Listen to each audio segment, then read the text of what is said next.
तो बच्चों मेरा नाम डॉक्टर अंशुमान कश्यप हुआ और मैं आप लोगों की इंडियन नेशनल मूवमेंट्स की क्लास ले रहा हूँ। ठीक है ना। तो इसके हमने 2 पार्ट कवर किए थे। आज हम इसका फाइनल पार्ट यानी थर्ड पार्ट को कवर करेंगे। ठीक है। फाइनल फाइनल पार्ट जो है इसका आज हम लोग कवर करके इस चैप्टर को क्या करेंगे बेटे, इस चैप्टर को आज हम लोग कंप्लीट करेंगे। ठीक है। तो चलो, तो एक बार जरा सा एक स्लाइड हम लोग बेटे रिवीजन देख लेते हैं, स्लाइड रिवीजन कर लेते हैं इसके बारे में, है ना, कि अब तक हमने जो है इंडियन नेशनल मूवमेंट में क्या क्या कवर करा है। तो इसको हमने 2 पार्ट रखा, तो हमारा एक पार्ट हो गया, हमारा एक पार्ट क्या होता है बेटे, फर्स्ट पार्ट हमारा 1885 से लेकर 1900 कब तक चलता है, 1916 तक चलता है। ठीक है। उसके बाद सेकेंड पार्ट हमारा बेटा कब से कब तक है, सेकेंड पार्ट हमारा स्टार्ट होता है बेटे 1916 से लेकर 1916 से लेकर के 1932 तक हमने इसको कवर किया था। ठीक है ना। और जो हमारा पार्ट 3 है, और हमारा जो ये पार्ट 3 है, इसको हम लोग कवर करेंगे बेटे 1932 से लेकर के फाइनल 1947 तक। अब आ जाओ बेटे इसमें 1885 से लेकर के 1916 तक बेटे हम लोगों ने क्या क्या कवर करा था। तो 1885 में क्या होता है, 1885 में क्या होता है बेटे, इंडियन नेशनल कांग्रेस की स्थापना होती है। ठीक है। और 1885 से लेकर के क्या होता है, 1885 से लेकर 1905 तक क्या होता है, 1885 से 1905 तक क्या होता है, कमेंट करके बताओ बेटे। Good evening, good evening. ठीक है। तो इसमें मॉडरेट का टाइम रहता है, मॉडरेट्स का टाइम होता है ना, यानी नरम दल वालों का, नरम दल वालों का क्या होता है बेटे, नरम दल वालों का टाइम होता है। अब इसके बाद हमने ये कवर किया, उसके बाद 1905 से लेकर के 1905 से लेकर के 1909 तक किसका होता है, गरम दल वालों का टाइम होता है ना। और 1905 में क्या आता है, बंगाल विभाजन का जो है, बंगाल विभाजन का जो है एक्ट आता है। फिर 1909 में क्या होता है बेटे, 1909 में हमने क्या कवर करा है, 1909 में क्या आता है, मॉर्ले मॉर्ले मिंटो रिफॉर्म आता है, मॉर्ले मिंटो रिफॉर्म आता है। ठीक है ना। उसके बाद हमने ये सारी चीज़ें कवर करी थी। उसके बाद क्या होता है, 19 1913 में 1913 में क्या होता है, गदर पार्टी की स्थापना होती है, गदर पार्टी की स्थापना होती है। और फिर 1915 में क्या होता है, डिफेंस ऑफ इंडिया एक्ट लाया जाता है। ठीक है। डिफेंस ऑफ इंडिया एक्ट लाया जाता है। और उसके बाद फाइनल क्या होता है, 1916। तो 1916 में 1916 में हम लोग क्या देखते हैं बेटा, लखनऊ अधिवेशन, लखनऊ अधिवेशन होता है किसका, कांग्रेस का वार्षिक लखनऊ अधिवेशन होता है। और इसके अलावा क्या होता है, होम रूल लीग की स्थापना होती है। क्या चीज की स्थापना होती है, home rule, home rule league की स्थापना होती है। 2 होम रूल लीग की स्थापना होती है। एक होम रूल लीग की स्थापना कौन करते हैं, बाल गंगाधर तिलक। दूसरे होम रूल लीग की स्थापना कौन करते हैं, तो एनी बेसेंट करती है। ठीक है। इसके बारे में हमने पढ़ा था। और होम रूल लीग में जो बाल गंगाधर तिलक का जो होम रूल लीग होता है बेटे, वो होम रूल लीग सिर्फ और सिर्फ महाराष्ट्र और कर्नाटका के यानी डेक्कन एरिया के ही तक ही क्या होता है, वो सीमित होता है। ठीक है ना बेटे। और लेकिन जो एनी बेसेंट वाला होता है, एनी बेसेंट वाले में क्या होता है, थ्रू आउट द इंडिया वो पैन इंडिया चला जाता है। ठीक है। और फिर 1916 में हमने क्या देखा कि गरम दल वाले क्या होते हैं, गरम दल वाले कांग्रेस में वापिस आ जाते हैं। उसके बाद क्या होता है, गांधी का समय आता है। गांधी कब आते हैं भारत में, 1915 में आते हैं। 1917 में क्या होता है, चंपारण सत्याग्रह होता है। 1917 में क्या होता है बेटे, चंपारण सत्याग्रह होता है। 1918 में क्या होता है, अहमदाबाद, अहमदाबाद सत्याग्रह, अहमदाबाद सत्याग्रह। और क्या होता है बेटे, खेड़ा सत्याग्रह, खेड़ा आंदोलन भी होता है। 1919 में क्या होता है, काला कानून, काला कानून आता है, जिसको हम क्या नाम से क्या कहते हैं, रॉलेट, रॉलेट एक्ट भी कहते हैं इसको हम लोग, है ना। इसमें क्या होता है, रॉलेट एक्ट में बिना मतलब शक के आधार पर किसी की भी गिरफ्तारी हो सकती है। शक के आधार पे क्या होता है, आप किसी को भी गिरफ्तार करके जेल में रख सकते हो। अदालत में भी पेश करने का प्रावधान नहीं है, तो जमानत भी नहीं होगा। और 2 सालों तक क्या कर सकते हैं उसको हम लोग, अंग्रेज क्या करते हैं उसको किसी को भी शक के आधार पे करके अरेस्ट कर देते हैं। ठीक है, ये आपका 19 हो गया। 1900 उसके बाद 1919 में ही क्या होता है बेटे, 13 अप्रैल को जालियांवाला बाग हत्याकांड होता है। 1919 में क्या होता है, 13 अप्रैल को जालियांवाला बाग हत्याकांड होता है। उसी तरीके से 1920 से 1922 तक क्या होता है, असहयोग आंदोलन चलता है। असहयोग असहयोग आंदोलन चलता है। 1922 से लेकर के 1930 तक क्या होता है बेटे, 1922 से 1930 तक क्या होता है, 1922 से 1930 तक क्या होता है, क्रांतिकारियों का समय होता है, जिसमें भगत सिंह, चंद्रशेखर आजाद, है ना, रामप्रसाद बिस्मिल, बटुकेश्वर दत्त आदि ऐसे क्रांतिकारी क्या होते हैं, पटल पे आते हैं, है ना, फ्रेम में आते हैं। और ये लोग क्या करते हैं, 1925 में, अगस्त 1925 में क्या होता है, काकोरी कांड होता है ना। फिर 1922 में असहयोग आंदोलन वापिस हो जाता है, क्यों, चौरी चौरा कांड की वजह से। ये सारी चीजें हमने पढ़ी। 1930 में क्या होता है बेटे, सिविल डिसोबीडियंस मूवमेंट, सविनय अवज्ञा आंदोलन की शुरुआत होती है। ठीक है ना, 1930 में क्या होता है, सविनय अवज्ञा आंदोलन की शुरुआत होती है, जो कि क्या होता है 1932 के आसपास तक, मतलब ऐसे तो 1931 में ही इसको स्लो डाउन कर दिया जाता है, लेकिन 1932 के आसपास तक इसका प्रभाव रहता है। फिर क्या होता है, गांधी इरविन पैक्ट के बारे में हमने पढ़ा।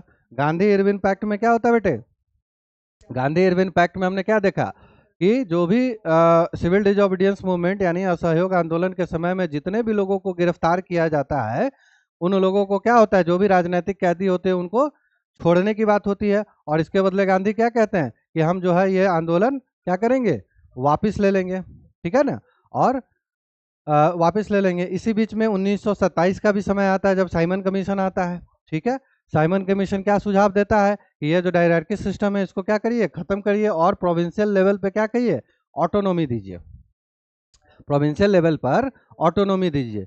तो प्रोविंशियल लेवल पर ऑटोनॉमी देने का मतलब क्या हुआ कि प्रोविंशियल लेवल पर पूरी तरीके से क्या कीजिए, भारतीयों को सरकार चलाने की आज़ादी दीजिए, और केंद्रीय लेवल पर अंग्रेज ही रहेंगे। ये साइमन कमीशन की होती है। लेकिन इसके बदले में क्या होता है, लॉर्ड ब्रिकनहेड के कहने पर, चैलेंज करने पर, भारतीय अपनी एक कमेटी बनाते हैं, है ना, जिस कमेटी में कौन कौन होते हैं, मोतीलाल नेहरू होते हैं, सुभाष चंद्र बोस होते हैं, भगवान, काफी सारे लोग होते हैं उसमें। ठीक है ना, उसके बाद राजेंद्र प्रसाद आदि। तो उसके बाद क्या होता है, आपको कमेटी अपनी रिपोर्ट सौंपती है, जिसको कि नेहरू रिपोर्ट कहते हैं। अब वो नेहरू रिपोर्ट में क्या होता है कि नेहरू रिपोर्ट में ये लोग 1928 में ये रिपोर्ट आती है।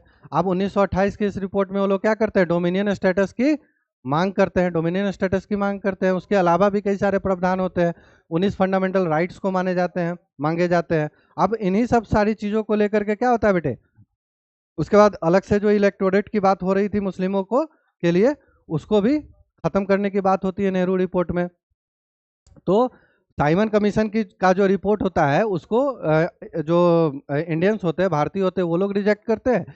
और भारतीयों की जो नेहरू रिपोर्ट होती है, मोतीलाल नेहरू रिपोर्ट होती है, इसको कौन रिजेक्ट कर देता है, इसको रिजेक्ट कर देते हैं अंग्रेज लोग। अब इसी जो मुद्दा था, इस मुद्दे को डिस्कस करने के लिए क्या होता है, फर्स्ट राउंड टेबल कॉन्फ्रेंस बुलाई जाती है ना, फर्स्ट राउंड टेबल, जिसको गोलमेज सम्मेलन कहते हैं, है ना। और इसका क्या होता है, कांग्रेस बायकॉट कर देती है, कोई उसमें जाता ही नहीं है। फिर क्या होता है, 1932 में पूना समझौता होता है ना। तो यहाँ से हम लोग आज के डेट में क्या करेंगे, यहाँ से आज के डेट में हम लोग इसको कवर करेंगे। तो बेटे यहाँ तक हमने क्या किया, यहाँ तक हमने कवर कर लिया। अब क्या होता है 1932 में, 1932 में क्या होता है, पूना समझौता होता है। अब पूना समझौता क्या होता है बेटे, इसको जरा हम लोग समझने का प्रयास करेंगे। इसमें पूना समझौता में क्या होता है कि अब चूंकि अलग इलेक्ट्रोड की बात मांग रहे थे मुस्लिम्स, है ना, तो वो तो रिजेक्ट हो ही रहा था, उसको लेकर के कांग्रेस क्या हो रही थी, मान नहीं रही थी, है ना, एक दबाव भी पड़ रहा था अलग इलेक्टोरेट को लेकर के। और ये काफ़ी लंबे समय से चला आ रहा था, 1905 से ही ये मुद्दा चला आ रहा था, है ना। तो इसको लेकर के काफ़ी प्रॉब्लम्स आ रही थी अलग इलेक्टोरेट को लेकर के। तो पूना समझौता का मतलब हुआ कि जब अंग्रेजों ने देखा कि भाई हम इंडियन भारतीय लोगों को बांट नहीं पा रहे हैं, और हमने एक बीज तो बो दिया है हिंदू मुस्लिम का, लेकिन इसके अलावा अब हमें क्या करना है, भारत की जो बहुसंख्यक समाज है, भारत का जो बहुसंख्यक हिंदू समाज है, उसको भी क्या करना है, जाति के आधार पर तोड़ने का प्रयास करना है। ठीक है। अच्छा, अंग्रेजों के आने से पहले भारत में क्या था, वर्ण व्यवस्था था, है ना। लेकिन अंग्रेजों के आने के बाद जाति व्यवस्था, जाति एक कास्ट जिसको कहते हैं, ये कास्टा एक स्पेनिश वर्ड है ना, इसको स्पेन से उठाया गया। ठीक है। और उसको ला करके इंडिया में उसको प्रोजेक्ट किया गया। अफ्रीका की एक कंट्री है रवांडा, रवांडा में इन्होंने क्या किया था, इसी तरीके का कुछ प्रयोग किया था। सेम प्रयोग ये लोग क्या करते हैं, भारत में करते हैं। और जातिगत उन्माद यानी जातिगत जो प्रॉब्लम्स होती है उसको क्या करते हैं, भारतीय समाज में फैलाने का काम करते हैं। ठीक है। जिसका दंश हम लोग क्या है, आज तक झेल रहे हैं, चाहे वो हिंदू मुस्लिम की प्रॉब्लम हो या हिंदुओं में कास्ट की प्रॉब्लम। ठीक है। तो अब इसमें क्या हो रहा है कि अंग्रेजों का कहना ये होता है बेटे कि हम जो दलित है ना, दलित जो हिंदू समाज से जो दलित आते हैं, हम दलितों को क्या करेंगे बेटे, दलितों को अलग इलेक्टोरेट देने की बात करेंगे। ठीक है। अब अंग्रेजों का जो सोच था वो कितना निम्न स्तर और भारतीयों को किस तरीके से ठेस पहुंचाने वाला था, ये आप देख सकते हैं कि मुस्लिमों को जब नहीं तोड़ पाए तो इन्होंने क्या किया, इन्होंने हिंदुओं को तोड़ने का प्रयास किया। अब इसके विरोध में क्या हुआ, गांधी जी ने इसका विरोध किया। और गांधी जी का साथ किसने दिया, भारत समाज के कई नेता दिए, जिसमें अम्बेडकर जी भी शामिल थे। ठीक है। तो पूना समझौता में क्या होता है, अलग से पूना समझौता में क्या होता है, दलितों को दलितों को अलग दलितों को अलग इलेक्टोरेट देने की जो बात होती है ना, उसको गांधी जी क्या करते हैं, मानने से इनकार कर देते हैं। लेकिन इसके जगह गांधी जी इस बात पे तैयार होते हैं कि चलिए ठीक है, इसको हम लोग क्या करेंगे, हम लोग उनके लिए सीट रिजर्व करेंगे। हम लोग क्या करेंगे, सीट रिजर्व करेंगे, अलग इलेक्टोरेट नहीं करेंगे, है ना। अब अलग इलेक्टोरेट का मतलब क्या हो गया कि एक विधानसभा है या एक संसदीय क्षेत्र है, वहां पर क्या होगा, एक दलित समाज का भी नेता खड़ा होगा, उसको सिर्फ दलित ही वोट करेंगे, और बाकी बचे हुए जो सोसाइटी है उनके, तो ये क्या हो गया, एक डिविडेशन हो गया, है ना। तो इसको क्या किया जाता है, कैंसिल किया जाता है, फिर नहीं माना जाता है। उसके जगह पे क्या होता है, सीट रिजर्व करने की बात होती है। उसकी जगह क्या होता है, सीट रिजर्व करने की बात पर ये लोग तैयार होते हैं, है ना। तो सीट रिजर्व का मतलब क्या हुआ, आज भी ये सिस्टम चल रहा है कि कोई एक विधानसभा है, उसको दलितों के लिए क्या किया जाएगा, उस सीट को SC ST के लिए रिजर्व कर दिया जाएगा। तो वहां से जो कैंडिडेट खड़ा होगा वो कौन होगा, ST SC का ही कैंडिडेट खड़ा होगा। आया समझ में। चलिए, तो आपका यही था पूना समझौता। अब पूना समझौता के बाद हमारा नेक्स्ट टॉपिक आता है बेटे, अब हम लोग चलते हैं 1935 में। कब चलते हैं, 1935 में, 1935 में। अब 1935 में क्या होता है बेटे, 1935 में गवर्नमेंट ऑफ इंडिया एक्ट आता है, गवर्नमेंट ऑफ इंडिया एक्ट 1935, है ना। भारतीय सरकार भारत सरकार भारत सरकार अधिनियम क्या आता है, भारत सरकार अधिनियम आता है 1935। अब भारत सरकार अधिनियम क्या होता है ना। तो यह ब्रिटेन की जो संसद होती है, कहाँ की संसद होती है, ब्रिटेन की जो संसद होती है, वहां से यह ब्रिटेन की संसद से यह बिल क्या होता है, पारित होता है ना। यह एक्ट जो है वो ब्रिटेन की संसद से पारित होकर के बनता है। ठीक है ना। और इसमें क्या कहा जाता है कि जो साइमन कमीशन ने जो सुझाव दिया था कि भैया आप क्या कीजिए, साइमन कमीशन आया है क्यों, क्योंकि रॉलेट एक्ट में यह प्रावधान था कि रॉलेट एक्ट कब आया था, 1919 में। तो उसमें कहा गया था कि आज से 10 सालों के बाद यानी 1929 में क्या होगा, एक कमीशन भेजा जाएगा। जो कमीशन क्या करेगा बेटे, जो कि भारत में अभी जो सरकारी तंत्र चल रहा है उसका मूल्यांकन करेगा, एनालिसिस करेगा। एनालिसिस करने के बाद आगे कैसे हम जो है क्या सुधार करें कि हम आगे भविष्य में भारत पर क्या कर सकते हैं, शासन कर सकते हैं, इस मुद्दे को लेकर के सुझाव देना था, है ना। इसके लिए क्या होता है, साइमन कमीशन आता है, जिसमें 7 मेंबर होते हैं, सातों के सातों क्या होते हैं, अंग्रेज होते हैं। चलिए, तो उसी कमीशन के सुझाव पर क्या होता है, गवर्नमेंट ऑफ इंडिया एक्ट आता है। तो साइमन कमीशन में क्या सुझाव था, दो सुझाव थे। पहला सुझाव क्या था कि प्रोविंशियल लेवल पर, है ना, प्रोविंशियल लेवल पर यानी प्रांतीय स्तर पर, राज्य स्तर पर क्या किया जाए, भारतीयों को शासन करने का, है ना, छूट सहायता दिया जाए, स्टेटस दिया जाए। और क्या किया जाए, डायरेक्टरी सिस्टम जो है उसको हटाया जाए। डायरेक्टरी सिस्टम में क्या था, क्या बताया था मैंने आपको पिछले क्लास में, डायरेक्टरी सिस्टम में बेटे मैंने बताया था, हाँ बेटे, दांडी मार्च हुआ था, वो सविनय अवज्ञा आंदोलन की शुरुआत भी वैसे ही हुई थी, दांडी मार्च से ही हुई थी। ये मैंने पिछले क्लास में कवर कर रखा है, आप लोग पिछले क्लासेस को देख सकते हो, ठीक है ना। हिंदी में लिखिए, ओके ठीक है बेटा, हिंदी में लिखा हुआ है यहाँ, देखो, ठीक है ना। चलिए, तो हाँ, तो क्या होता है कि डायरेक्टरी सिस्टम यानी द्वैध प्रणाली, इसमें क्या होता है कि कुछ जो अधिकार है, कुछ मंत्रालय या पावर्स इंडियंस के हाथ में है, कुछ पावर्स ब्रिटिश के हाथ में, तो क्या है, एक मिक्स है ना, एक ड्यूअल सिस्टम चल रहा है, ठीक। तो इसको हटाने की बात होती है, और इसमें कहा जाता है कि भाई प्रांतीय स्तर पे भारतीयों को जो है सरकार चलाने की छूट दीजिए, और केंद्रीय स्तर पे जो क्या है, ब्रिटेन ही रहेगा। तो ये ब्रिटेन की संसद से पारित हो रहा है कौन, भारत सरकार अधिनियम। अब इसमें क्या होता है कि जो है भारतीयों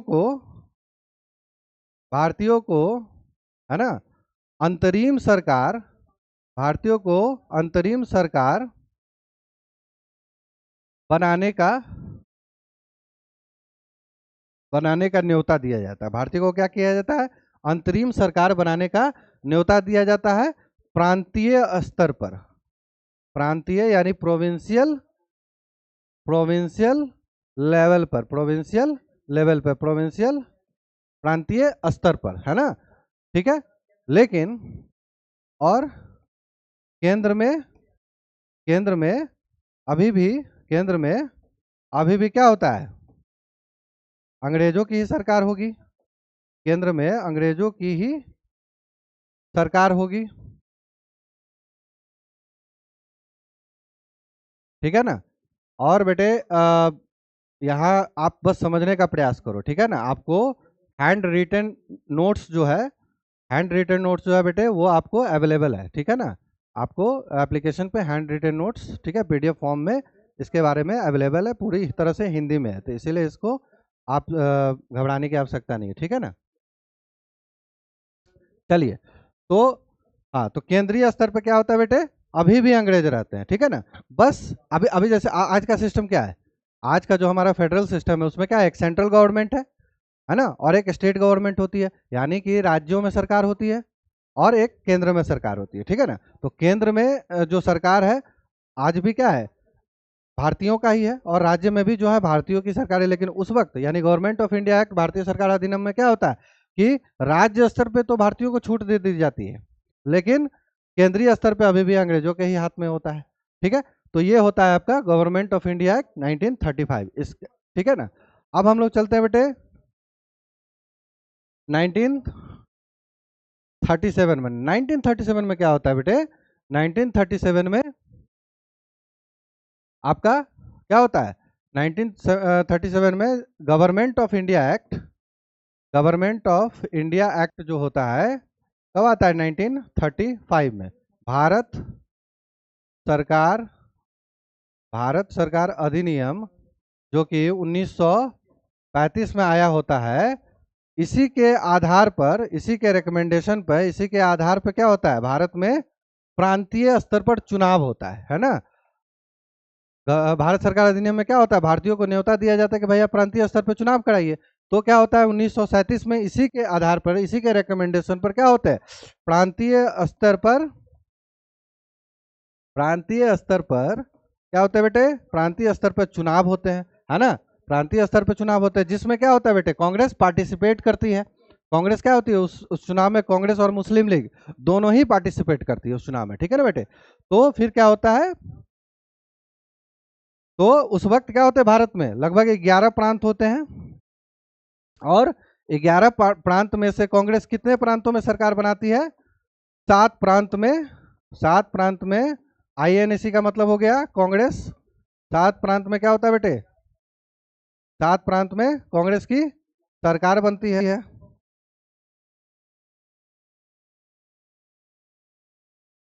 कांग्रेस की क्या होती है बेटे, 7 प्रांतों में इसकी सरकार बनती है। चलिए अब हम लोग आगे बढ़ते हैं इसमें, ठीक है। लेकिन ये सरकार ज्यादा दिन चलती नहीं है। राज्य स्तर पे, प्रांतीय स्तर पे, प्रोविंशियल लेवल पे जो सरकार बनती है, ये बनाने को तो बना लेती है लेकिन चलती नहीं है। अच्छा, इसमें क्या होता है, कांग्रेस की तो 7 राज्यों में सरकार बन जाती है, लेकिन मुस्लिम लीग को क्या किया जाता है, पूरी तरीके से मुस्लिम लीग को पूरी तरीके से क्या होता है बेटे, रिजेक्ट कर दिया जाता है भारत की जनता के द्वारा। मुस्लिम लीग कहीं नहीं जीतती है, मुस्लिम लीग को पूरी तरह से रिजेक्ट कर दिया जाता है, ठीक है। कारण क्या होता है, क्योंकि मुस्लिम लीग का भी जो भी डिमांड होता है या इनकी जो भी आंदोलन होती है, वो भारत से उसका कोई लेना देना नहीं होता है। इसका भारत से कोई लेना देना नहीं होता है। पहले ये क्या कर रहे होते हैं, खिलाफत आंदोलन। क्या कर रहे होते हैं, खिलाफत आंदोलन। कब से कब तक चलता है, 1919 से 1924 तक। अब खिलाफत आंदोलन में क्या ये लोग कर रहे होते हैं, तुर्की में ऑटोमन एम्पायर और क्या होता है, एलाइट पावर के बीच में वॉर हो रहा होता है ना। और उसकी वजह से क्या होता है, वहां ऑटोमन एम्पायर पूरी तरीके से खत्म हो जाता है। उसके विरोध में कर रहे होते हैं, उसका भारत से कोई लेना देना नहीं था, लेकिन उसके विरोध में ये क्या कर रहे होते हैं, यहाँ पे आंदोलन कर रहे होते हैं। उसके बाद क्या होता है, ये लोग बंगाल पार्टीशन का जो मुद्दा होता है ना, बंगाल पार्टीशन के मुद्दे पर भी ये लोग क्या कर रहे होते हैं बेटे, कि ये लोग बंगाल विभाजन को पूरी तरीके से सपोर्ट कर रहे होते हैं, अंग्रेजों के साथ होते हैं। आपको मैंने फर्स्ट क्लास में बताया था कि आगा खान आगा खान एक क्या होता है, डेलीगेशन लेके जाता है 72 लोगों का, किसके पास, किसके पास लेके जाता है, मिंटो के पास। मिंटो कौन होते हैं, उस समय वायसराय होते हैं, है ना, शिमला में। तो ये मैंने आपको बता रखा है।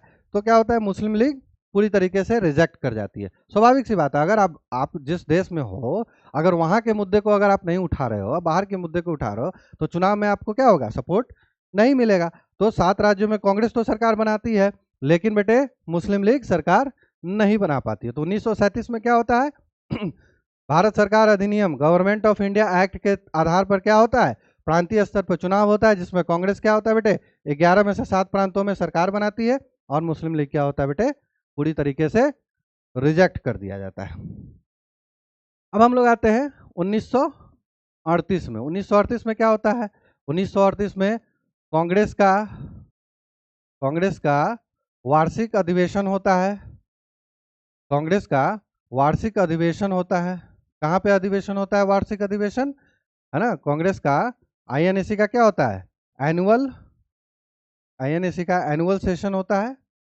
कहाँ पे, हरिपुरा में होता है, हरि हरिपुरा में ये सेशन होता है। और इसमें कांग्रेस के अध्यक्ष कौन बनते हैं, कांग्रेस के अध्यक्ष बनते हैं सुभाष चंद्र बोस, सुभाष चंद्र बोस, ठीक है।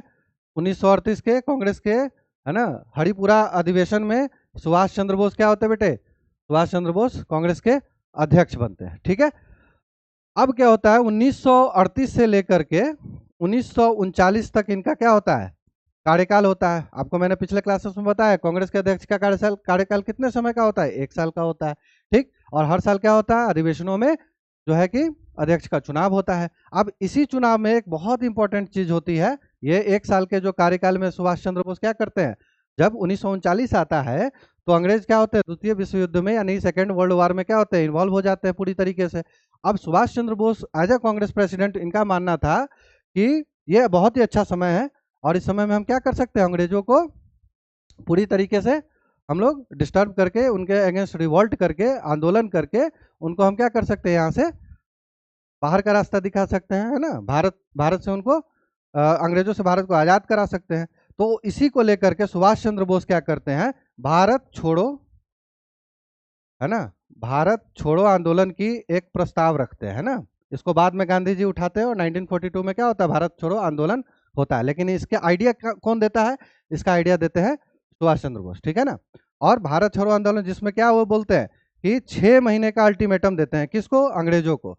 सुभाष चंद्र बोस 6 महीने का अल्टीमेटम देते हैं, किसको, अंग्रेजों को, कि आप 6 महीने के अंदर अंदर या तो भारत को जो है कि खाली कीजिए, अन्यथा अन्यथा हम क्या करेंगे, अन्यथा हम क्या करेंगे, हम सिर्फ अब अहिंसा वगैरह के रास्ते से नहीं चलेंगे, अब हम लोग क्या करेंगे, एक सैन्य रिवॉल्ट भी करेंगे। बस यहीं से क्या होता है, सुभाष चंद्र बोस और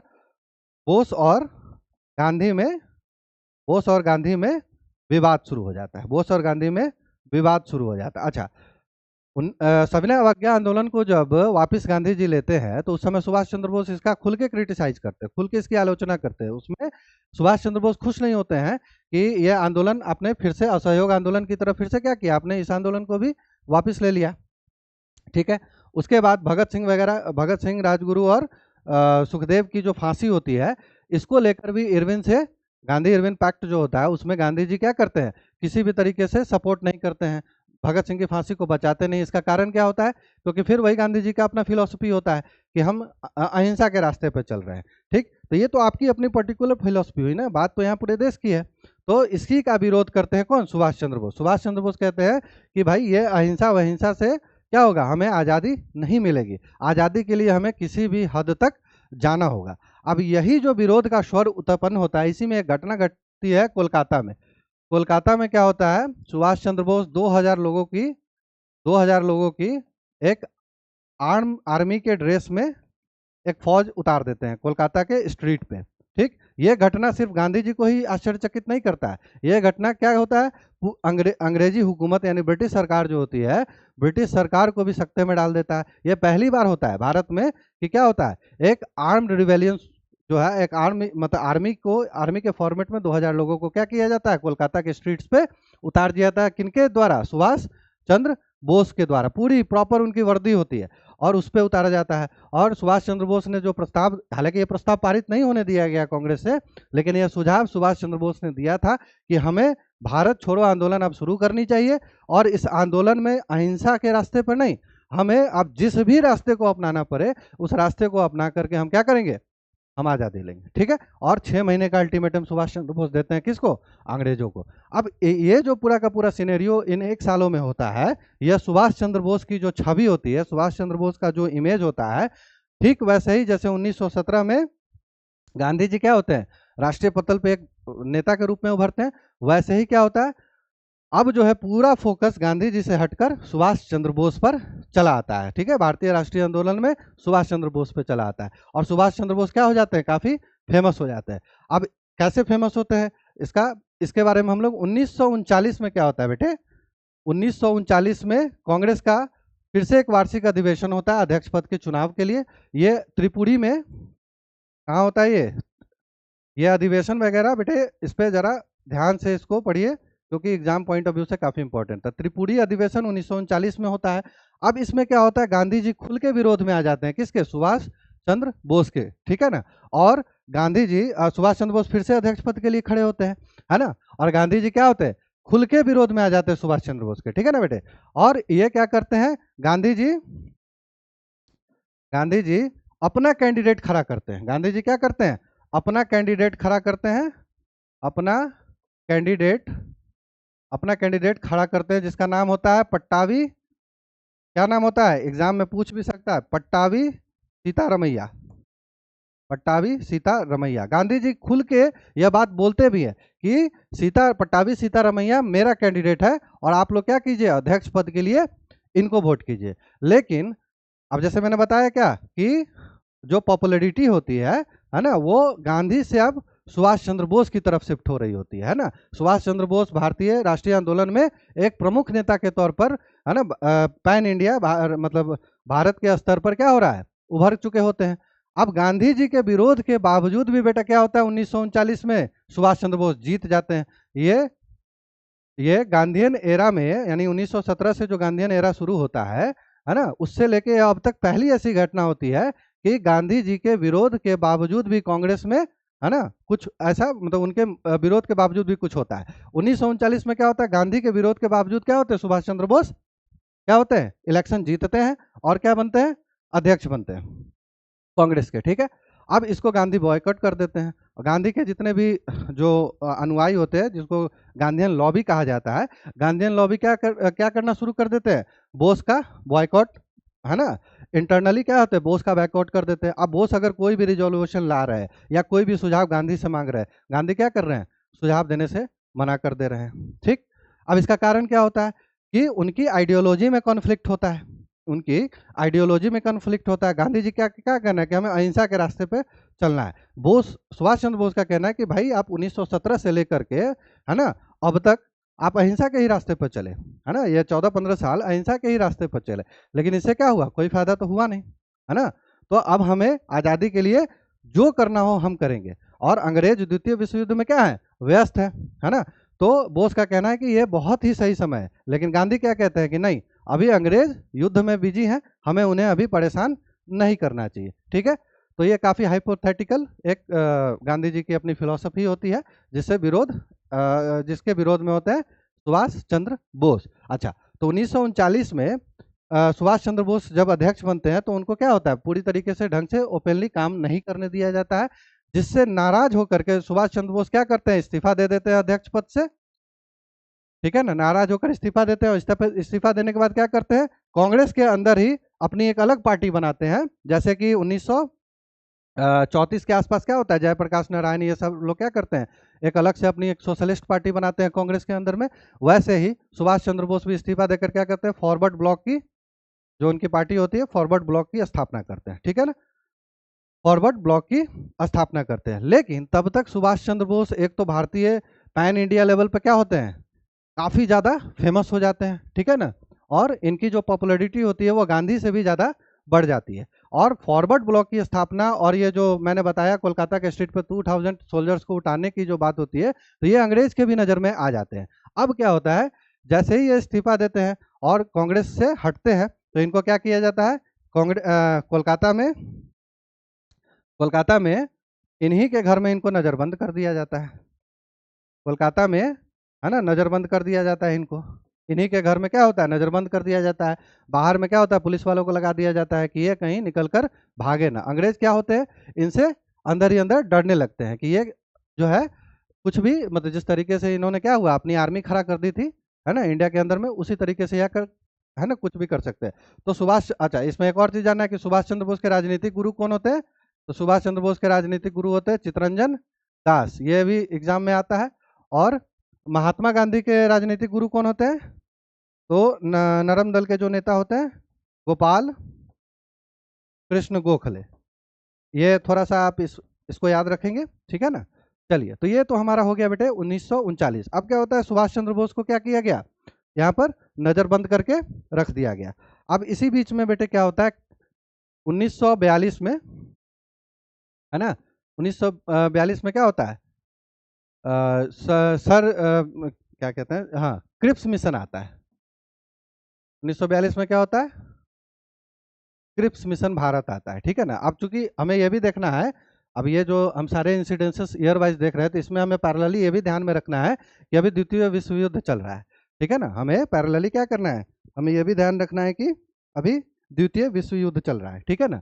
आज अच्छा, इसी बीच क्रिप्स मिशन आता है। क्रिप्स मिशन से पहले एक दो पॉइंट और है 1940 का, इसको भी हम लोग जरा देख लेंगे। इसमें क्या होता है बेटे, 23 मार्च 1940 में क्या होता है, मोहम्मद अली जिन्ना पहली बार, क्या होता है, पहली बार, अब जैसे मैंने आपको बताया था 1937 में क्या होता है, अंतरिम यानी प्रोविंशियल गवर्नमेंट का चुनाव होता है, जिसमें कि मुस्लिम लीग पूरी तरीके से क्या होती है, रिजेक्ट हो जाते हैं। तो रिजेक्ट होने के बाद अब मोहम्मद अली जिन्ना तो देख रहे हैं कि भैया हमें इंडिया में तो क्या हो रहा है, सपोर्ट नहीं मिल रहा है। तो ये लोग क्या करते हैं, 23 मार्च 1940 को पहली बार मोहम्मद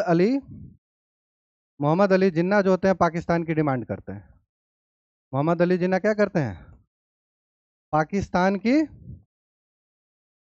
की मांग करते हैं बेटे, ठीक है ना। मोहम्मद अली जिन्ना क्या करते हैं बेटे, पाकिस्तान की मांग करते हैं। चलिए, अब इसमें क्या होता है बेटे, उसके बाद 1940 में ही एक अगस्त प्रस्ताव आता है। 1940 में क्या होता है, अगस्त प्रस्ताव आता है, ठीक है। थोड़ा सा 1940 को पहले डिस्कस कर ले हम लोग। तो 1940 में क्या होता है, अगस्त प्रस्ताव आता है। क्या आता है, अगस्त प्रस्ताव, ठीक है ना, अगस्त प्रस्ताव, ठीक। ये अगस्त प्रस्ताव के बारे में बहुत सारे बुक्स में आपको चर्चा नहीं मिलेगी, तो यहाँ पे मैं थोड़ा सा इस पर अलग से बता रहा हूँ, क्योंकि इधर कुछ ईयर्स में, है ना, बीपीएससी में, टीआरई में इसके बारे में भी क्वेश्चन आ सकते हैं, इसकी संभावना है, ठीक है ना। तो इसके लिए अच्छा, अगस्त प्रस्ताव में क्या होता है, अब मैंने क्या बताया कि आपको पैरेलली ये भी याद रखना है क्या, कि द्वितीय विश्व युद्ध चल रहा है। द्वितीय विश्व युद्ध में क्या होता है, अंग्रेज पूरी तरीके से जर्मनी के द्वारा, जो ब्रिटेन होता है, जो जर्मनी का शासक कौन होता है, चांसलर हिटलर, है ना। तो उस वक्त क्या होता है, जर्मनी काफ़ी पावरफुल होता है, ठीक है ना, और कारपेट बॉम्बिंग कर करके क्या करता है, पूरे ब्रिटेन को तबाह कर देता है, ठीक है। और अगर हिटलर रसिया इन्वेजन नहीं करता, जैसे नेपोलियन बोनापार्ट का जो डाउनफॉल हुआ था वो क्या कब हुआ था, 1812 में क्या होता है, वो रसिया को इन्वेट करता है। अब रसिया का टेरिटरी इतनी बड़ी है, और क्या होता है उसकी आधे से ज़्यादा टेरिटरी में, मोस्ट ऑफ टेरिटरी में क्या है, बर्फ से ढका हुआ है, काफ़ी ठंड पड़ती है वहाँ पर, है ना। तो रशियंस हमेशा एक स्ट्रैटेजी अपनाते हैं, जब भी वो क्या होते हैं हल्के से वीक होते हैं तो वो स्ट्रैटेजी अपनाते हैं कि वो पीछे हटने लग जाते हैं। तो नेपोलियन के साथ भी उन्होंने यही किया था। तो मैंने फ्रेंच रिवॉल्यूशन वाले क्लास में बताया था आपको कि नेपोलियन की 6 लाख की आर्मी होती है, और जब वो रसिया में इन्वेट करते हैं तो कितने बच जाते हैं, 30,000 की आर्मी उनकी बच जाती है। क्यों बच जाती है, क्योंकि रशियंस पीछे हटने लगते हैं, और जो नेपोलियन की आर्मी होती है वो रशिया में घुसती है, और कई लोग तो ठंड से मर जाते हैं। फिर क्या होता है, रशिया चूंकि टेरिटरी इतनी बड़ी है तो उसका क्या होता है, अनाज रिसोर्सेज जो उसके खाद्य रिसोर्सेज होते हैं वो भी खत्म हो जाते हैं, ठीक। अच्छा, सेम गलती कौन करता है, सेम गलती हिटलर करता है। हिटलर भी क्या करता है, रसिया को इन्वेट करने चला जाता है। रसिया इन्वेजन से पहले हिटलर पूरे यूरोप में तबाही मचा के रख देता है, ठीक है ना। वो जितने भी ब्रिटेन और इनके जो एलाइड थे उनके साथ जो युद्ध लड़ रहे थे, उन सारी कंट्रीज को लगभग तबाह कर चुका था, जिसमें स्पेशली ब्रिटेन होता है। ब्रिटेन में तो कारपेट बॉम्बिंग जैसा कर करके मैंने बताया, वो पूरी तरीके से उसकी इकोनॉमी को खत्म कर देता है, कौन, हिटलर। तो अब अंग्रेज क्या हो रहा है, अंग्रेज की इकोनॉमी भी डाउन हो रही है, वॉर में क्या हो रहा है, वो लगभग हार ही रहे, है ना। वो उस वक्त ऐसी सिचुएशन थी कि वो हार ही रहे थे। इसी बीच क्या होता है कि वो अगस्त प्रस्ताव भेजते हैं, है ना, अगस्त प्रस्ताव भेजते हैं 1940 में। अब इस प्रस्ताव में बेटे वो क्या कहते हैं कि अगर वो इंडियन से हेल्प मांगते हैं, भारतीय लोगों से क्या होता है, भारतीय लोगों से हेल्प मांगते हैं कि अगर आप हमें द्वितीय विश्व युद्ध में सपोर्ट कीजिएगा, क्या कीजिएगा, द्वितीय विश्व युद्ध में अगर आप हमें सपोर्ट कीजिएगा तो हम क्या करेंगे आपको, और जितने अधिकार हमने अभी तक आपको दिए हैं, जैसे कौन कौन से अधिकार थे कि प्रोविंशियल लेवल पे आप अपनी गवर्नमेंट बना सकते हैं, लेजिस्लेटिव काउंसिल में आपका मेंबर्स होगा, तो ये इन अधिकारों के अलावा हम क्या करेंगे आपको, और अधिकार देंगे, है ना। तो अंग्रेज क्या कर रहे थे बेटे, भारतीयों को बेवकूफ़ बनाने का काम कर रहे थे, है ना, थोड़ा थोड़ा सा प्रलोभन दे देकर बेवकूफ़ बनाने का काम कर रहे थे। तो इससे क्या होता है, कांग्रेस और मुस्लिम लीग दोनों ही इसको रिजेक्ट कर देती है। अगस्त प्रस्ताव को कांग्रेस और मुस्लिम लीग क्या होता है, और मुस्लिम लीग, ये दोनों ही इसको क्या करती है, इस प्रस्ताव को रिजेक्ट कर देती है, और कहती है कि भैया हम आपको सपोर्ट नहीं करेंगे। लेकिन at the same time Gandhi और नेहरू का मानना होता है कि नहीं, हमें अंग्रेजों की सहायता करनी चाहिए। ये बिल्कुल उसी तरीके की गलती होती है जो नरम दल वाले क्या होता है प्रथम विश्व युद्ध में कर रहे होते हैं, कि अगर हम अंग्रेजों की सहायता करेंगे तो अंग्रेज क्या करेंगे, इससे खुश होकर हमें आज़ादी दे देंगे। सेम गलती फिर यहाँ होती है, गांधी नेहरू भी क्या करते हैं कि नहीं भैया, हमें अंग्रेजों की सपोर्ट करनी चाहिए और उनको अभी किसी भी प्रकार से डिस्टर्ब नहीं करनी चाहिए, ठीक है ना। लेकिन ओवरऑल कांग्रेस और मुस्लिम लीग क्या करती है, इसको रिजेक्ट कर देता है, जिससे क्या होता है, अगस्त प्रस्ताव निरस्त हो जाता है। अब इसी में क्या होता है बेटे, 1940 में हमने एक ये पॉइंट देखा, सेकंड पॉइंट ये देखा, अब आता है सत्याग्रह। सत्याग्रह, तो कहोगे सर ये सत्याग्रह का क्या प्रोसेस है, तो उस वक्त एक कॉन्सेप्ट इजाद किया जाता है ना, गांधी जी के द्वारा, कि हम क्या करेंगे। पहले क्या होता था, सामूहिक सत्याग्रह होता था, है ना, कि सारे लोग भूख हड़ताल पे बैठे हैं, है ना, अपनी डिमांड्स को लेकर के। लेकिन अब एक नया फॉर्मेट लॉन्च किया जाता है कि एक व्यक्ति सत्याग्रह पे बैठेगा, ठीक है ना, एक व्यक्ति क्या होगा, एक व्यक्ति सत्याग्रह पे बैठेगा। तो और इससे हम क्या करेंगे, एक व्यक्ति सत्याग्रह पे बैठ करके क्या होगा, भूख हड़ताल पे बैठेगा, भूखा बैठा हुआ रहेगा। यही कॉन्सेप्ट आज भी चलता है ना। और इससे हम अंग्रेजों पे दबाव बनाएंगे, ठीक है। तो इससे क्या होता है, पहले सत्याग्रही कौन बनते हैं, विनोबा भावे, ये क्वेश्चन आ भी सकता है। और दूसरे कौन बनते हैं, तो नेहरू खुद बनते हैं, ठीक। लेकिन इसका कोई इफेक्ट पहले भी नहीं हुआ था, और आज भी इसका क्या होता है, कोई इफेक्ट नहीं होता। ये सत्याग्रह का इफेक्ट जब शुरुआत हुई थी चंपारण सत्याग्रह, उसके बाद के असहयोग आंदोलन तक इसका इफेक्ट देखने को मिला था। लेकिन उसके बाद क्या होता है, असहयोग आंदोलन को जब वापस ले लिया जाता है तो इसका प्रभाव धीरे धीरे धीरे करके क्या होता है, कम हो जाता है। चलिए अब 1942 में आते हैं। 1942 में क्या होता है, क्रिप्स, है ना, क्रिप्स मिशन भारत आता है ना, किसके अंडर में, किसके प्रेसिडेंसी में आता है, तो स्टेफोर्ड क्रिप्स, स्टेफोर्ड क्रिप्स, है ना। किसके? इसमें स्टेफर्ड क्रिप्स, है ना, है ना, इनको ऐसे सर स्टेफर्ड क्रिप्स कहा जाता है। ठीक है, तो क्रिप्स मिशन क्या होता है 1942 में बेटे आता है। अब इस क्रिप्स मिशन क्या होता है? ठीक, तो मैंने जैसे आपको कहा कि 1940 में अंग्रेज क्या कहते हैं, अगस्त प्रस्ताव भेजते भारतीयों को प्रलोभन देने की बात करते हैं। सेम टाइम मैंने क्या कहा, पैरेलली सेकेंड वर्ल्ड वार चल रहा है और जर्मनी क्या करके रखा है, अंग्रेज की हालत खराब करके रखा हुआ है। ठीक, तो भारतीयों से किसी न किसी बहाने ये मदद मांगने का जो है कि आपको प्रयास करते हैं। ठीक है ना। अब इसमें क्या होता है बेटे, ये लोग क्रिप्स मिशन में कहते हैं कि अगर इंडिया हमें सपोर्ट करता है तो हम क्या करेंगे, इसमें हम भारत को क्या देंगे, डोमिनियन स्टेटस देंगे। हम भारत मतलब अंग्रेज जो है डोमिनियन स्टेटस देने को क्या हो जाते हैं, तैयार हो जाते हैं, लेकिन इसकी कोई समय सीमा तय नहीं होती है। इस डोमिनियन स्टेटस की कोई समय सीमा तय नहीं होती, मतलब कब देंगे क्या देंगे कुछ लेना देना नहीं, बस हम देंगे। अब क्या होता है, कांग्रेस और मुस्लिम लीग दोनों ही इसको रिजेक्ट कर देती है। इस मिशन को क्या होता है, कांग्रेस और मुस्लिम लीग दोनों ही रिजेक्ट कर देती है। कांग्रेस क्यों रिजेक्ट करती है बेटे, तो मैंने पिछले क्लास में आपको बताया था कि 29 अप्रैल 1929 में, है ना, लाहौर अधिवेशन होता है कांग्रेस का, है ना। कौन सा अधिवेशन होता है, लाहौर अधिवेशन, याद रखिए इसको। इसके अध्यक्ष कौन होते हैं इस अधिवेशन के, जवाहरलाल जवाहरलाल नेहरू। और इस अधिवेशन में क्या प्रस्ताव पारित होता है, कौन सा रिजोल्यूशन पास होता है, पूर्ण स्वराज की रिजोल्यूशन पास होता है ना, पूर्ण स्वराज का रिजोल्यूशन पास होता है। अच्छा, पूर्ण स्वराज का जो आइडिया था, है ना, पहली बार इसकी मांग किसने की थी, है ना, पहली बार पूर्ण स्वराज की मांग किसने की थी, तो इसका आंसर है भगत सिंह ने की थी। ठीक है, और भारत छोड़ो आंदोलन का प्रस्ताव पहले किसने दिया था, तो सुभाष चंद्र बोस ने दिया था। चलिए, तो 1942 आपका कवर हो गया। इसमें क्या होता है बेटे, क्रिप्स मिशन आता है और इसको क्या होता है, पूरी तरीके से रिजेक्ट कर दिया जाता है। अब 1942 में ही, अब जैसा कि मैंने बताया था कि 1938 से 1939 तक कांग्रेस अध्यक्ष के रूप में सुभाष चंद्र बोस कई सारे सुझाव देते हैं कि अभी अंग्रेज द्वितीय विश्व युद्ध में हमें क्या करना चाहिए, हमें अभी इसका फायदा उठाना चाहिए और क्या करना चाहिए, जिस भी तरीके से हो हमें क्या करना चाहिए, भारत छोड़ो आंदोलन शुरू करनी चाहिए। और 6 महीने का अल्टीमेटम अंग्रेजों को देते हैं कि आप भारत ये इसको जो है आप खाली करके जाइए। चलिए, अब 1942 में क्या होता है बेटे, 1942 में क्रिप्स मिशन हमने देख लिया। क्रिप्स मिशन के बाद भारत छोड़ो आंदोलन शुरू होता है। क्या होता है, भारत छोड़ो आंदोलन शुरू होता है। ठीक, भारत छोड़ो आंदोलन शुरू होता है। ठीक है ना बेटे, क्विट इंडिया मूवमेंट इसको क्या कहते हैं, क्विट इंडिया मूवमेंट इसको हम कहते हैं, है ना। अब क्या होता है, 8 अगस्त को, है ना, डेट याद रखना, 8 अगस्त 1942 को बम्बई में कहाँ पर, बम्बई में क्या होता है, CWC कांग्रेस वर्किंग कमेटी की मीटिंग होती है। क्या होती है, कांग्रेस कांग्रेस वर्किंग कमेटी की मीटिंग होती है, ठीक है ना बेटे।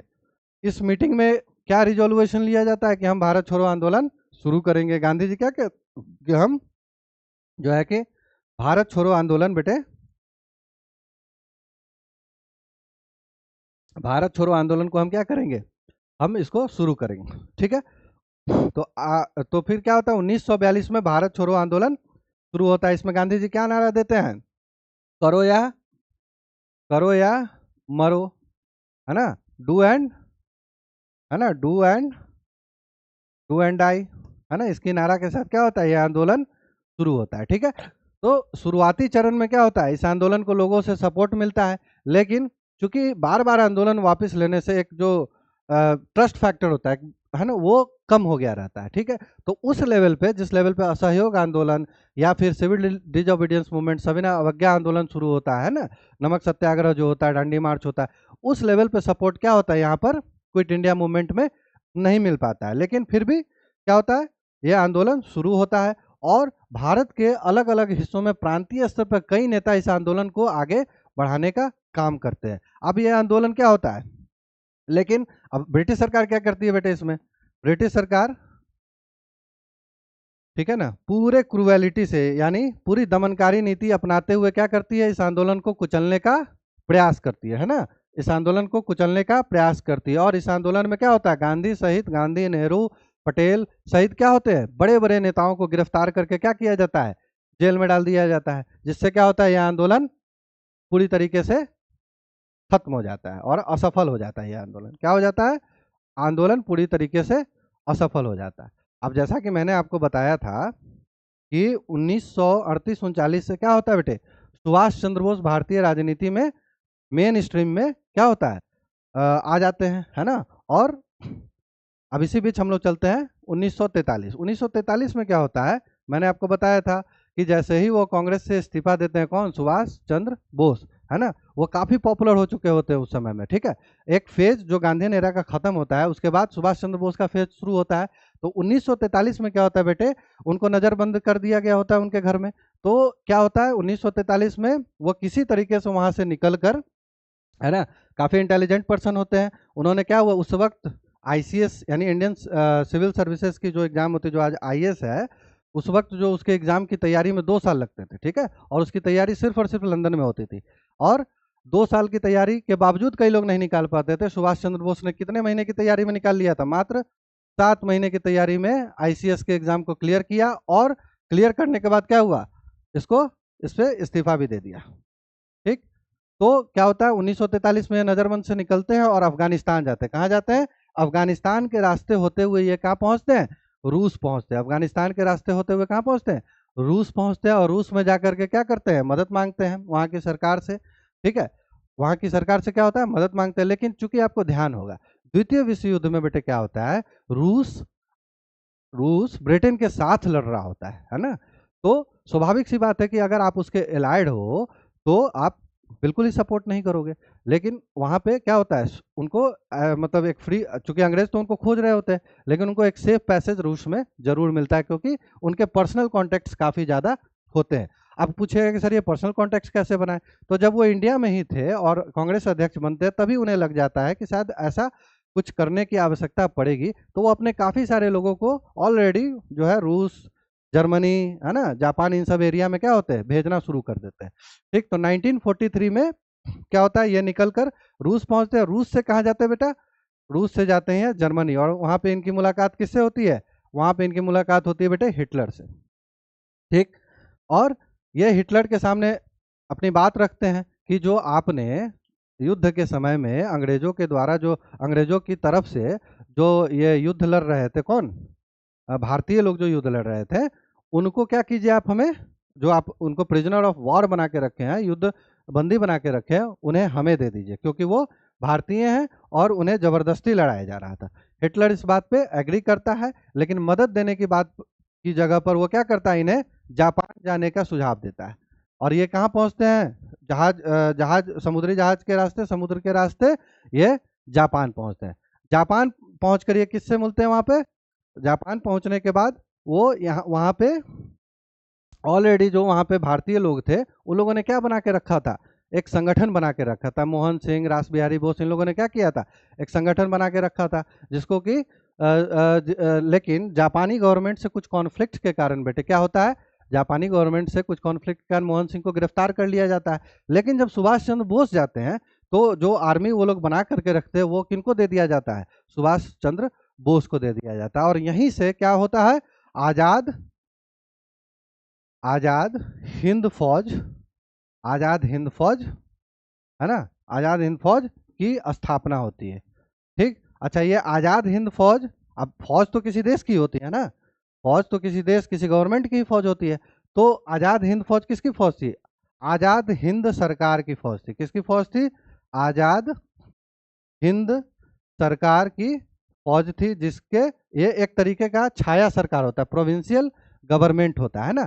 भारत छोड़ो आंदोलन के समय में भी मैंने बताया ना आपको कि क्या बनती है, यूपी के बलिया, सतारा, जो महाराष्ट्र में उन सब जगहों पे क्या होता है, कुछ लोग प्रोविंशियल गवर्नमेंट बनाते हैं, छाया सरकार बनाते हैं, है ना। तो उसी तरीके से आजाद हिंद सरकार को कौन बनाता है, सुभाष चंद्र बोस। और इसके आजाद हिंद सरकार के पहले प्रधानमंत्री कौन होते हैं, सुभाष चंद्र बोस होते हैं। चलिए, और इसी की सेना को क्या कहते हैं, आजाद हिंद सेना। ये सारी चीजें कहाँ हो रही है, जापान में हो रही है, ठीक।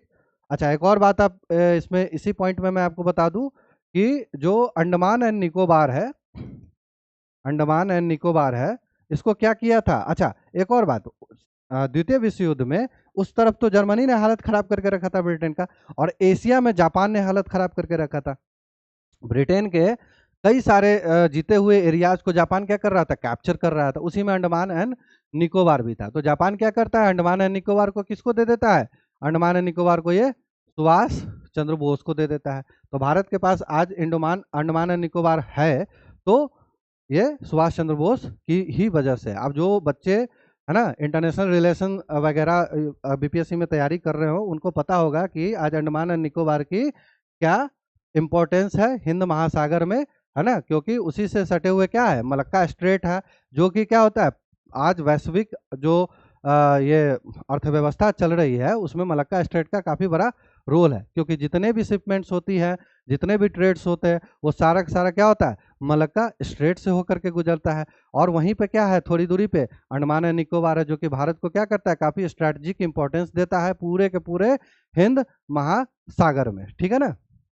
तो ये आपका आज़ाद हिंद सरकार और सुभाष चंद्र बोस के बारे में यहाँ पे हमारी बात हो गई। चलिए अब हम लोग इसमें आगे बढ़ते बेटे। 1945 में क्या होता है बेटे? 1945 में शिमला समझौता होता है। क्या होता है? शिमला शिमला समझौता होता है। शिमला समझौता में क्या होता है?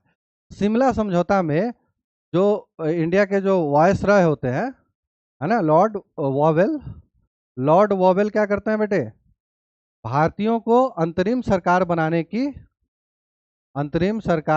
की क्या करते हैं? अंतरिम सरकार बनाने का प्रस्ताव देते हैं, है ना, कि आप अपनी क्या कीजिए? इंटरिम गवर्नमेंट को फॉर्म कीजिए शिमला समझौता में, ठीक है ना। और इसको लेकर के क्या होता है? आईएनसी यानी इंडियन नेशनल कांग्रेस और मुस्लिम लीग में क्या हो जाता है? मतभेद हो जाता है।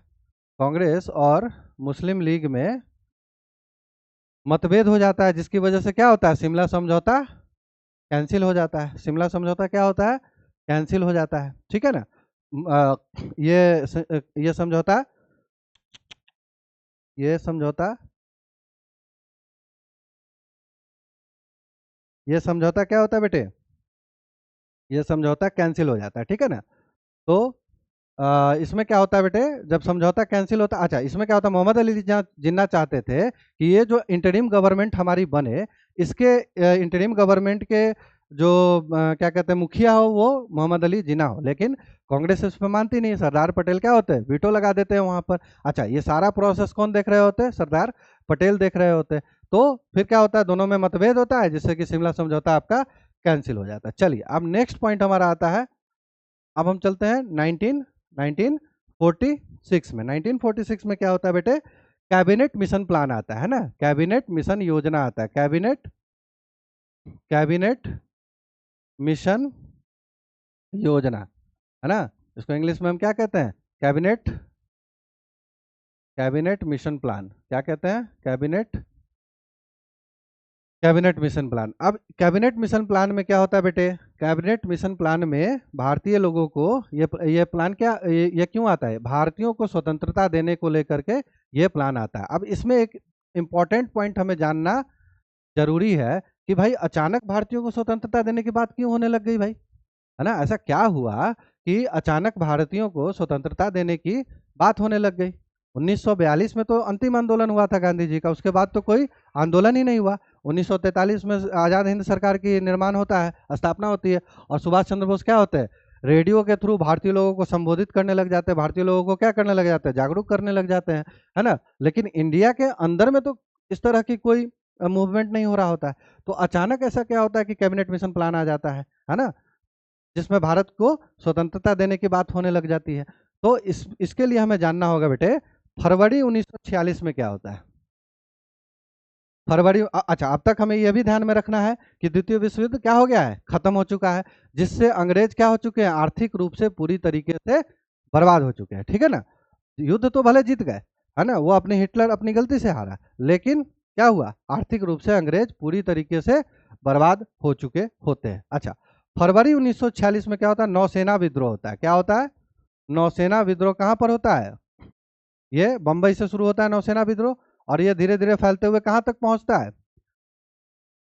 ये फैलते हुए कराची और मद्रास तक ये जो है कि ये विद्रोह फैल जाता है, यानी पैन इंडिया फैलने लग जाता है ये विद्रोह।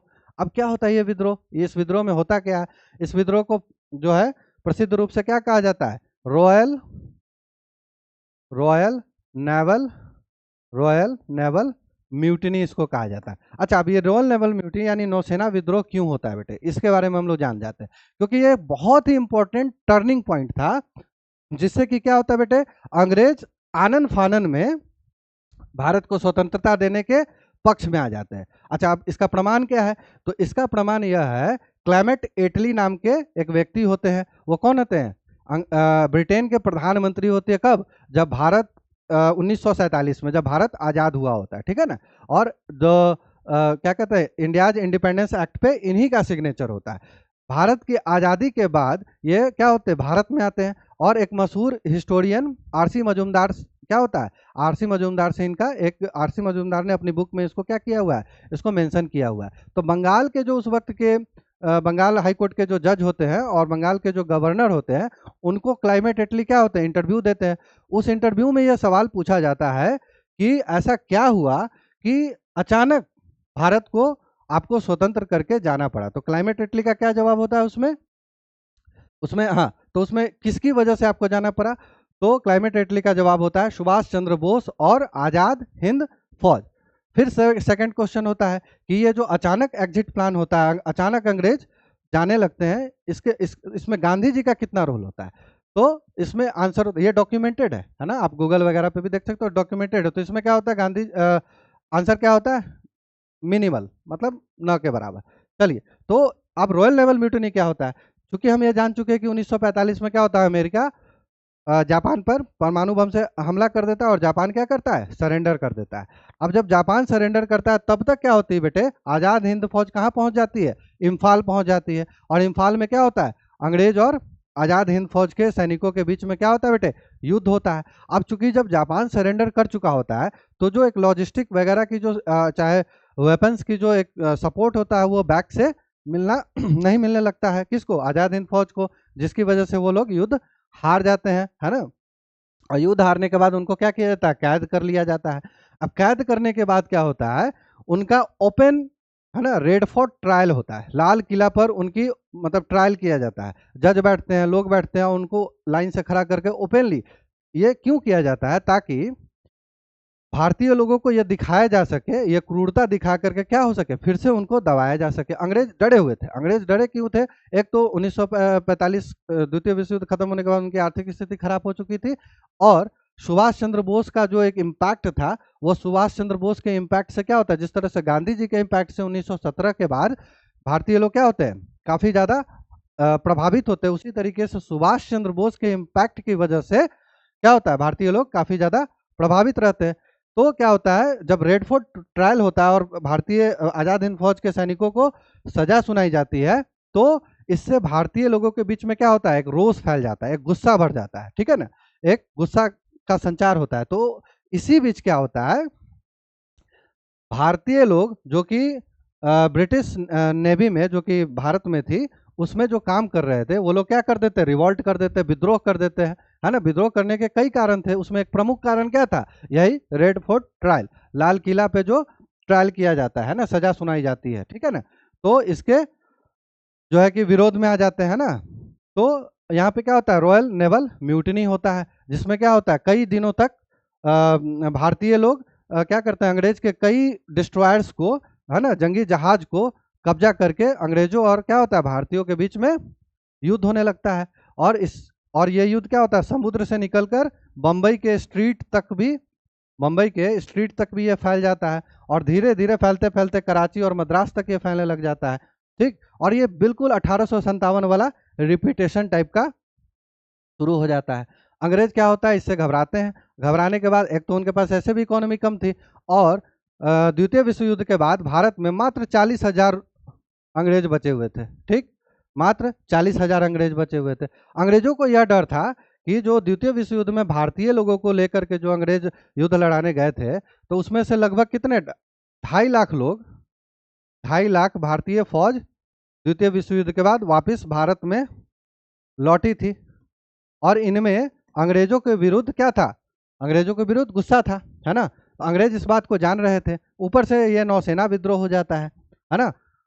अब ये नौसेना विद्रोह जो होता है ना, इससे और प्लस ये पूरा का पूरा जो एक प्रभाव था सुभाष चंद्र बोस का जो प्रभाव था, इसकी वजह से क्या होता है बेटे, अंग्रेज घबराते हैं और आनन फानन में भारत को स्वतंत्र करने की बात करते हैं, जिसमें क्या आता है, कैबिनेट मिशन प्लान। अच्छा, कैबिनेट मिशन प्लान में क्या होता है बेटे, कैबिनेट मिशन प्लान में भारतीयों को क्या दिया जाता है, बोला जाता है कि आप अपनी एक फेडरल स्ट्रक्चर बनाइए, अपना क्या कीजिए, अपना एक संविधान बनाइए, ठीक है ना, अपना एक संविधान बनाइए, इन सब चीज़ों की कैबिनेट मिशन प्लान।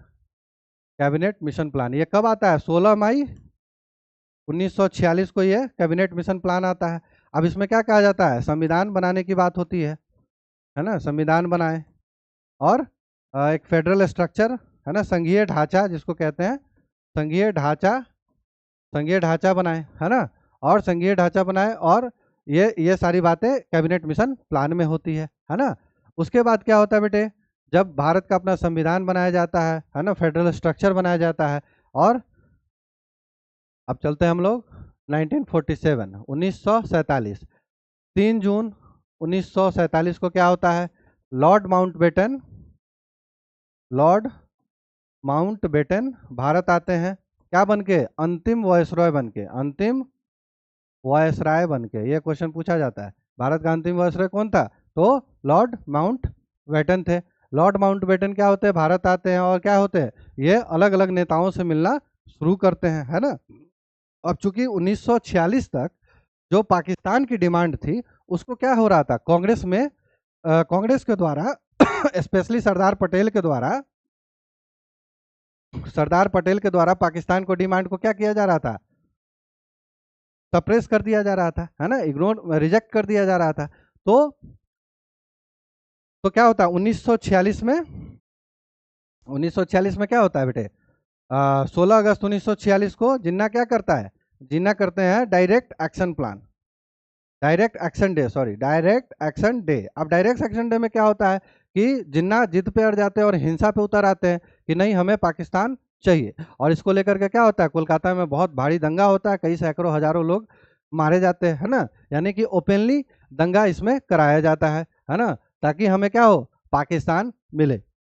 अब क्या होता है, इसी चीज को हवा देते हैं कौन, लॉर्ड माउंटबेटन, है ना, किसको, जिन्ना को, कि आप पाकिस्तान के डिमांड को जारी रखिए। अंग्रेज जो होते हैं बहुत शातिर होते हैं, अंग्रेज सोच रहे होते हैं, अंग्रेज को ये पता चल चुका होता है कि मिडिल ईस्ट में क्या होता है, तेल के बारे में, है ना, पेट्रोलियम ऑयल इन सब के बारे में अंग्रेजों को पता होता है कि यहाँ से क्या होने वाला, आने वाले समय में ये एरिया काफ़ी इंपॉर्टेंट होने वाला है। तो अगर वो भारत को पूरी तरीके से छोड़ करके चले जाते तो फ्यूचर में उनका अपना मोनोपोली वर्चस्व कैसे बनता। तो और तब तक क्या हुआ था, अमेरिका का उभार हो चुका था। तो क्या होता है बेटे, तो लॉर्ड माउंटबेटन अपनी प्रेजेंस, यानी अंग्रेज अपनी प्रेजेंस इंडियन कॉन्टिनेंट में रखना चाहते थे, है ना। तो इसकी वजह से क्या होता है, लॉर्ड माउंटबेटन जिन्ना को हवा देते हैं कि आप पाकिस्तान के डिमांड को उठाइए, और क्या होता है, ये अलग अलग नेताओं से मीटिंग्स करते हैं और उसमें क्या होता है, पाकिस्तान की डिमांड को मान लिया जाता है। और यहाँ पे एक इम्पोर्टेंटली ध्यान दीजिएगा, फिर क्या होता है, 15 अगस्त 1947 को क्या होता है बेटे, 1947 को भारत स्वतंत्र होता है, और एक देश का निर्माण होता है, एक देश बनता है जिसका नाम है पाकिस्तान। ठीक है, एक देश बनता है पाकिस्तान।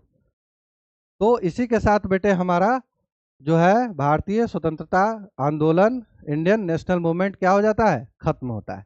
ठीक है, यहीं पर। ठीक, अब बेटे इसके जो डाउट्स हैं, जो भी क्वेश्चंस हैं, इसको लेकर के हम लोग क्या करेंगे, एक अलग से सेशन रखेंगे और उस लेक्चर में हम लोग क्या करेंगे, इससे रिलेटेड क्वेश्चंस को हम लोग डिस्कस करेंगे। आपके एग्जाम पॉइंट ऑफ व्यू से ये काफ़ी इम्पोर्टेंट है, ये टॉपिक जो मैंने आपको 3 लेक्चर्स में आपको कंप्लीट करा है, तो इसको आपको स्पेशली फोकस करके जो है कि पढ़ना है। ठीक है, तो बेटे अब जरा यहाँ पे हम ध्यान दीजिए, है ना, जो हमारे टेक एक्स्ट्रा कोचिंग की एप्लीकेशन है, इसको प्लीज़ आप लोग इनरोल कीजिए। इसमें आप लोगों को क्या क्या होगा, रिवीजन बैचेस मिलेंगे, है ना, एडवांस मैथमेटिक्स की बैचेस मिलेंगे, रीजनिंग की बैचेस मिलेंगे, फिजिक्स केमिस्ट्री बायोलॉजी की बैचेस मिलेंगी, ठीक है। उसके बाद क्या होगा, आपको मॉक टेस्ट, है ना, क्वेश्चन क्विज, ये जो जितनी सारी फैसिलिटीज है, हाँ, ये सारी फैसिलिटीज आपको कहाँ पे मिलेगी, ये आपको अब जब आप एप्लीकेशन को इनरोल करेंगे तो उसमें ये सारी फैसिलिटीज मिलेगी। तो प्लीज़ आप लोग क्या करिए, एप्लीकेशन को इनरोल कीजिए और बेनिफिट्स उठाइए, ठीक है। और बेटे कल साइंस का क्लास शुरू होगा जिसमें हम लोग बायोलॉजी से स्टार्ट करेंगे, है ना, जीव विज्ञान से हम लोग अपनी कक्षा को शुरू करेंगे, ठीक है ना बेटे। तो आज का क्लास हम लोग यहीं तक रखते हैं। Thank you so much. This is doctor Suman Kashyap signing off. Thank you.